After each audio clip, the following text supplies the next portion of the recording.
Hi, I'm Barbie Flanagan. Welcome to True Crime Terror Tales. This is a trigger warning. Today's piece contains violence, sexual assault, and murder. I will be covering sensitive topics. Please use caution. Samuel Little killed more people in U.S. history than any other murderer. That's more than John Wayne Gacy, Ted Bundy, or even Jeffrey Dahmer. Once he was captured, he helped police close some cold cases. With a smile on his face and no remorse, he told police about one horrendous murder after another. Samuel Little is the most prolific serial killer in U.S. history. He confessed to killing 93 women from 1970 to 2005. He was obsessed with choking his victims to death. Did choking with these women happen before the sex, or during, or right afterwards? When did it mostly happen? I choose her out first. You pick the ones that you think you're going to kill first? No. If one depends on how I met. In 2014, a jury convicted the then 74-year-old Little of murder. He received 3 life sentences with no chance of parole. At the time, Little pled innocent, but in 2018, he agreed to help investigators close a cold case. He confessed to strangling Denise Brothers in Odessa, Texas, for which he got a 4th life sentence. The confessions continued from there. He drew 50 portraits of his victims. Many were Jane Does. Others were like Martha Cunningham, whose body was found in Knoxville, Tennessee in 1975. She was strangled and nude from the waist down. At that time, authorities said she died from natural causes, refusing to investigate, probably because she was a black woman. Samuel Little's background provides some answers for sadistic behavior. He was born in Reynolds, Georgia. His mother was a prostitute who gave birth to him in jail. He was raised by his grandmother in Lorain, Ohio. Little says his neck fetish started when he was 5 years old. His teacher played with her neck a lot, and he fantasized about strangling her. Little was a problematic child. He dropped out of school at 16 and was sent to reform school. Authorities believe he suffered sexual abuse there. He took up boxing in jail, a skill he used during his deadly attacks. He bragged to investigators that he subdued his victims with powerful blows. He'd slowly choke them, allowing them to drift in and out of consciousness. Finally, he'd strangle the woman to death, masturbating himself at the same time. 33-year-old Mary Brosley was Little's first victim. They met at a bar on New Year's Eve. After bringing in 1971, the two left together in Little's car. 3 weeks later, Brosley's body was discovered in a shallow grave. It was so badly decomposed that it couldn't be identified. In 2017, authorities ID'd Brosley's remains through dental records.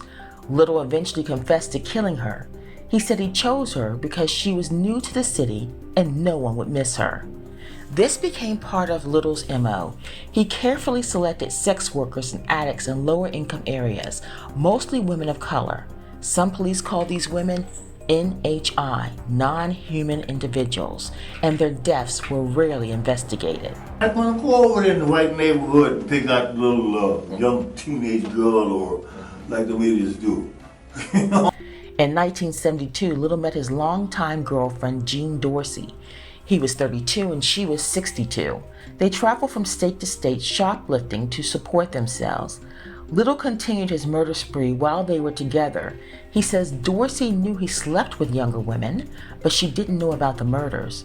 Dorsey died of a brain hemorrhage in 1988. In November 1982, detectives arrested Little in Pascagoula, Mississippi. They believed he killed 22-year-old Melinda Rose LaPree. The grand jury didn't indict Little because LaPree's body had decomposed and there wasn't any evidence. Decades later, Little confessed to murdering LaPree. While in custody, authorities extradited Little to Florida for the murder of 26-year-old Patricia Ann Mount. Little was acquitted. The jury deemed the testimony from sex workers unreliable. In August of 1982, 20-year-old Rose Hill's half-nude body was found in a pig pen in Marion County, Florida. Authorities questioned Little, but due to a lack of evidence, let him go. In 2019, Little said he murdered Hill because God put him on the earth to do it. You may be wondering how Little kept getting away with these murders. Forensic science wasn't implemented until the mid-90s. Little strangled most of his victims with his bare hands. By October of 1984, Little lived in San Diego. That's where Laurie Barros says he forced her into his car when she was a 22-year-old sex worker. Starts strangling me with his hands like this. Barros says Little didn't want sex. He wanted her to suffer. It was just a game to him to have me go unconscious, come back awake again, and he'd do it all over again. Barros survived and reported the attack.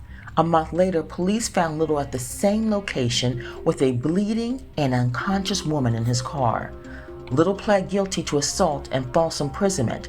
He served 2.5 years in jail for both attacks. Little was released in early 1987. He relocated to Los Angeles, where he committed a string of murders that eventually led to his capture and conviction. July 1987, 41-year-old Carol Alford's beaten body was found in an alley. In September of 1987, a curious boy discovered 46-year-old Guadalupe Apacada dead in an empty car shop. Audrey Nelson's body was found in a dumpster in August of 1989. She was beaten so severely that her spine was crushed. All 3 victims were naked from the waist down, suffered blunt force trauma, and were strangled. The murders were committed in South Central LA. The victims had cocaine and alcohol in their systems. Little told investigators he used food, alcohol, and drugs to lure his victims in. In 2005, Little killed his last victim, Nancy Carol Stevens, in Tupelo, Mississippi. Little invited Stevens to travel with him in his RV. The two hung out for a couple of days, and then Little decided to choke Stevens to death in a Walmart parking lot. The FBI has confirmed 62 of Little's victims. They released these portraits to bring in leads. They hope somebody, somewhere, can give each of these Jane Does a name. Samuel Little died on December 30th of 2020. He was 80 years old. He received 4 life sentences. He only served 8 years before dying.